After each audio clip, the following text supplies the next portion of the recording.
हायकोर्टाने रश्मिताई बर्वेंच्या पक्षामध्ये आज निर्णय दिलेला आहे, काल निर्णय दिलेला आहे। त्यांना लोकसभेची उमेदवारी जाहीर झाल्यानंतर त्यांच्या कास्ट व्हॅलिडिटीवर आक्षेप घेण्यात आला होता, काय सांगणार? रश्मी, आम्हाला संविधानावर आम्हाला विश्वास आहे आणि रश्मिताई बर्वे या एक महिलेला माननीय महाराष्ट्र राज्याचे माजी मंत्री आणि काँग्रेसचे नेते सुनील केदार साहेब आणि राहुलजी गांधी यांच्या माध्यमातून एका दलित समाजाच्या महिलेला लोकसभेची उमेदवारी दिली आणि ती महिला या रामटेक लोकसभेमध्ये निवडून येणार होती।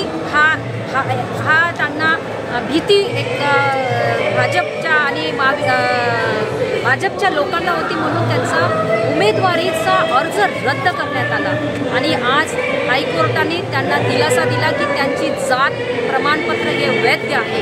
तर एक विरोधकासाठी एक चपराक आहे की एका महिलेसोबत असं इकडे तुम्ही एक लाडकी बहीण म्हणता आणि एका महिलेला तुम्ही संसदेपासून जाण्यासाठी तुम्ही रोखलेलं आहे।